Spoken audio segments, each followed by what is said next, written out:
Quick message to neurotypical wives out there. If you have a husband with ASD level 1, he's going to feel very uncomfortable with changing situations. He's going to have difficulty adjusting behaviors to social situations, and he's going to have difficulty changing his focus or redirecting his attention. Just thought I'd let you know.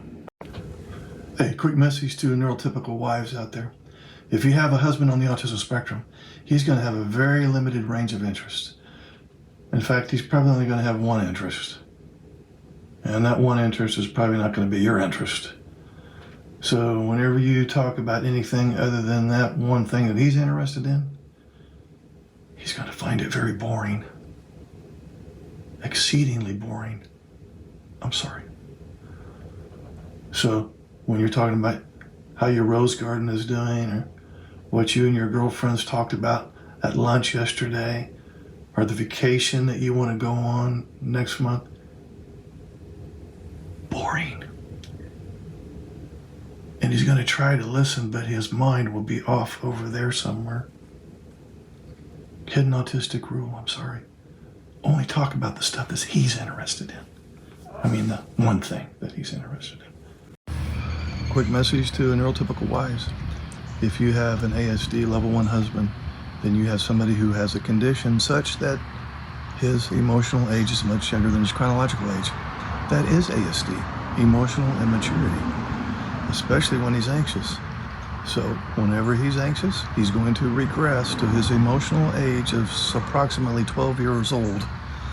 And that's when you are on the receiving end of shutdowns, meltdowns, adult temper tantrums, false agreement, which is, yeah, honey, yeah, I'll do it. Yeah, sure, you're right, Just hurry up and get the conversation over with, because the conversation raises his anxiety. That's why it's hard to problem solve or come to some kind of a conflict resolution with your ASD husband when he's anxious, because he has regressed to his emotional age of somewhere between 8 and 14 years old. So if you want to deal with him in a constructive way, you're going to have to be sensitive to his anxiety and his regression. Question from an NT wife. Why is it that my ASD husband is so sensitive to criticism and even downloads some of my neutral comments as criticism? It's because his self-esteem is about that big. As a child, he was probably labeled a problem student by teachers, problem child by parents. He was ostracized, teased, bullied by peers. Then he grows up and runs into you, the NT wife. Maybe he masks for a while because he wants to be liked, he wants to be accepted, because he's been on the receiving end of disapproval his entire life, which has damaged his self-esteem. And then the NT wife, justifiably so, comes to the conclusion that, well, he's insensitive, uncaring, selfish, narcissistic, and so on. And so then she complains, justifiably so, but now he's yet again on the receiving end of disapproval with self-esteem about this big. So anything downloads to him as critical and as an attack. Excuse me, come here. Come here, please. If you have a husband that's on the autism spectrum, he's not going to understand why you think the way you do. He's not going to understand why you have certain opinions. And he's not going to understand the motive behind your behavior. And if you have a different opinion from his opinion, he's going to think that you're being critical and that you're attacking him because you don't share the same opinion. It's a hidden autistic rule. So just be sure to always agree with him. Here's your line. Oh yeah, honey, you're absolutely right again. What the hell was I thinking? Just to keep the peace, you know. Hidden autistic rule. I'm sorry. Shh. Hey, quick message to autistic husbands out there. One of the most important things you can do in your neurodiverse marriage is to do things with your spouse. Do things with your spouse. Most of you guys on the autism spectrum out there are very good at doing things for your wife. You're very task-oriented, and that's how you show your love.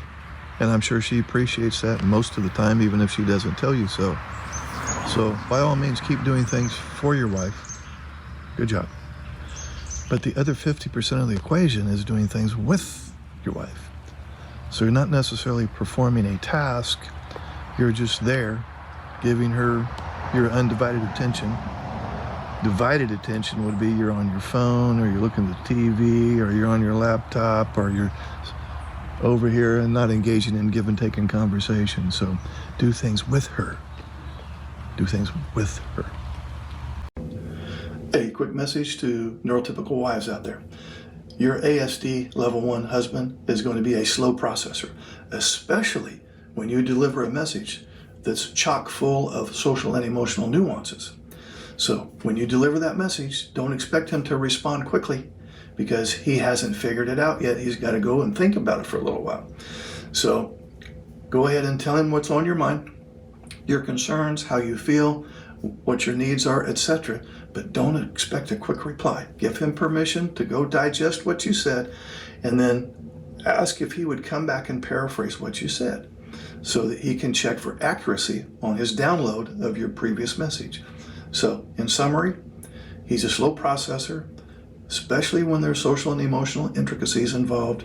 Go ahead and deliver your message, keep it short, and give him some time to digest it. Hey, excuse me. Come here, please. Hi.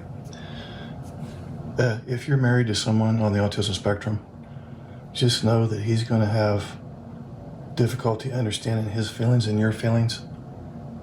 So if you ever say, well, I feel this way about such and such, and you expect him to know what he's supposed to do based on how you feel, no. Don't talk to him about your feelings, because he's not going to understand them. And when you talk about your feelings, especially when you're emotional, while you're talking about your emotions, it's going to stress him out, and he's going to melt down or shut down. So I'm sorry, it's another hidden autistic rule. Don't talk to me about your emotions, because I don't understand them, and it makes me anxious. I'm sorry. Hidden autistic rule. Hidden.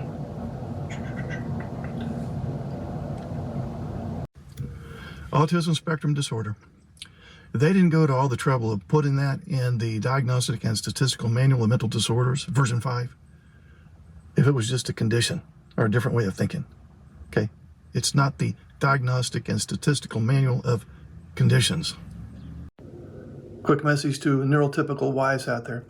If what you're doing is not working, but you're going to try harder at what's not working, then you're going to make a bad problem worse. So the message here is, if things are not getting better, and in fact they're even getting worse, then less work is better. Less work is better. Is that going to solve the problem? Probably not. Is it going to keep the problem from getting worse? Yes. So, summary. If what you're doing is not working, and even worse, making a bad problem worse, then less work is better. Less work. Would you like to schedule a paid private coaching session?